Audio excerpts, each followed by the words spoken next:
7살 아들을 친손주처럼 챙겨주고 집안일까지 도와준 60대 이혼 여성이 있었습니다. 근데 알고 봤더니 이 60대 여성이 40대 남편과 불륜관계였다라는 충격적인 사연이 기사에 떴어요. 저도 뭐 비슷한 사건을 여러 개 진행한 게 있는데 참 우리가 불륜 사건을 보면 뭐 상상을 초월하는 그런 일들이 많이 있습니다. 남편은 불륜을 실토를 했는데 이 60대 여성은 사과를 하는 게 아니라 오히려 사과를 하기는커녕 오히려 남편이 나를 유혹했고 성관계는 하지 않았다라고 오리발을 딱 내밀고 있어요. 제보자는 40대 여성인데 40대 여성 A씨는 남편과 장거리 부부로 지내다가 지난해 살림을 합쳤다라고 합니다. 살림을 합치고 보니까 남편이 봉사활동을 하면서 알게 된 60대 이혼 여성이 있었던 거예요. 이 여성과 친하게 지내고 있다는 걸 알게 됐는데 이 여성은 남편보다 띠동갑이 훨씬 넘는 나이 차이였다. 물론 이제 뭐 나이를 먹었다고 해서 사랑하지 말라라는 법이 있는 건 사실 아니지만 이 주인공 입장에 제보자 입장에서 볼 때는 억울할 수가 있겠죠. 자, A씨는 B씨가 7살 아들한테 너무너무 잘해줬고 친할머니처럼 굴었다라는 거예요. 친엄마가 아니고 친할머니. B씨가 도우미로 일하는 유치원으로 아들을 보내라고 했고 그 아들이 그 유치원에 다니면서 더 친해지면서 집안일들 돕고 했다라는 거야. 즉 남편이 있고 남편의 상간녀가 있고 상간녀로 추정되는 여자가 있는데 60대 여자고 60대 여성이 유치원에서 도우미를 일을 하고 있는데 그 아들까지 케어를 했다라는 거죠. 마치 할머니처럼.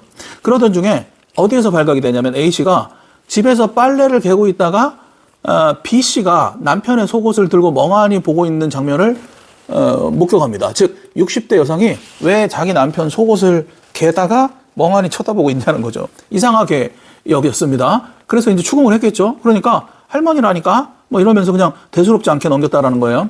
자, A씨는 남편의 휴대전화에서 우연히 쇼핑몰 배송 완료 알림을 보게 되는데 이 배송 알림 내용이 남편이 마사지 오일과 와인 한 병을 그 60대 B씨의 집으로 배송을 했다라는 거예요.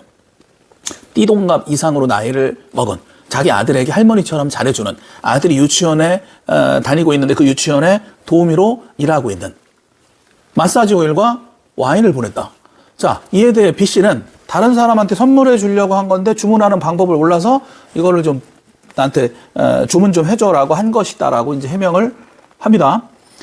그런데 그 다음에 이제 또 뭐가 나오냐면 A씨가 남편의 휴대전화를 이렇게 보다 보니까 남편과 그 60대 B 여성과 통화한 내용의 녹음 파일이 발견이 돼요. 그러니까 우리 핸드폰에 보면 자동으로 녹음도 하고 그러지 않습니까? 거기에 전화번호를 저장하지 않았어요. 이 여성의 전화번호를 저장하지 않은 것도 참 이상한데 번호를 저장하지 않은 건 나름대로 이제 속이려고 했던 거죠. 전화번호가 오면 보통 이제 여자 전화번호를 남자 이름으로 저장하거나 남자 상간남 번호를 여자 이름으로 저장하고 이런 것들은 많이 알려져 있죠. 그런데 번호를 아예 외워버리고 저장 자체를 하지 않는 것까지는 이 남자가 머리를 굴린 것 같은데 자동으로 녹음돼 있다라는 거, 자동으로 녹음이 되고 있다라는 건 생각을 못했나 봐요.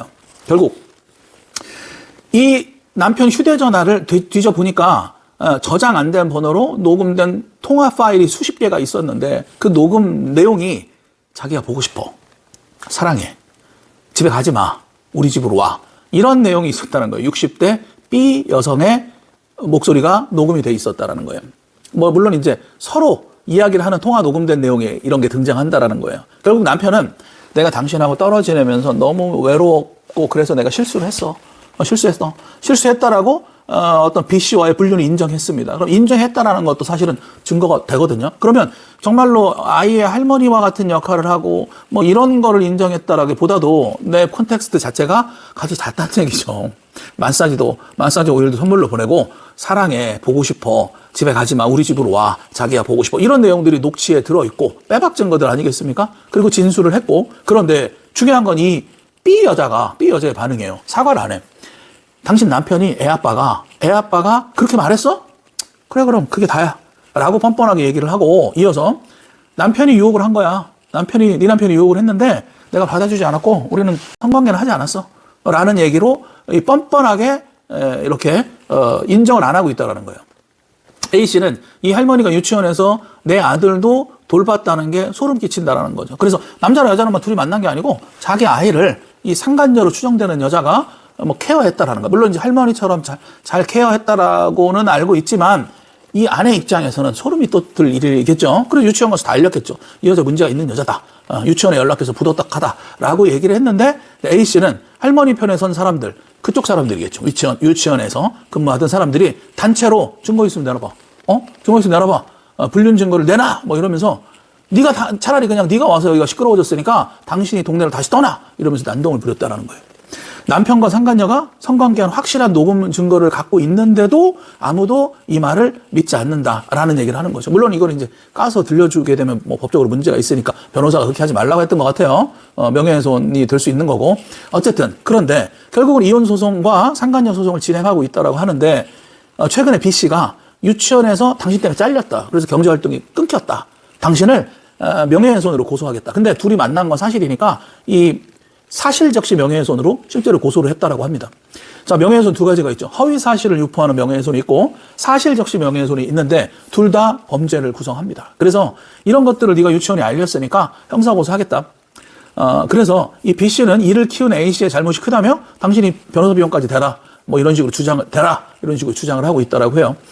제가 볼 때는 명예훼손은 성립이 될 거라고 보고 민사적으로 이혼 소송과 상간 소송은 민사적인 건데 둘 다 뭐 증거가 확실하니까 승소할 거로는 봅니다. 그런데 이 형사적으로 뻔뻔하게 이런 행위들을 하는 사람들이 참 많다. 상간녀들이 요즘에는 법을 너무 잘 알아가지고 찾아가면은 뭐 욕하면은 모욕죄, 사람들이 있는 데서 알려버리면 명예훼손죄, 뭐 집을 문 열어줬는데 한 걸음 이렇게 들어가면은 주거침입죄. 뭐 이런 식으로 형사고소를 하는 경우가 있습니다. 그러니까 민사와 형사는 다르게 진행이 되니까 여러분들도 이런 상황이 된다라면 어떤 법적인 부분들을 잘 따져가면서 대처를 해야 된다라고 생각을 합니다. 구독과 좋아요 부탁드리겠습니다. 이상 임병수 탐정이었습니다.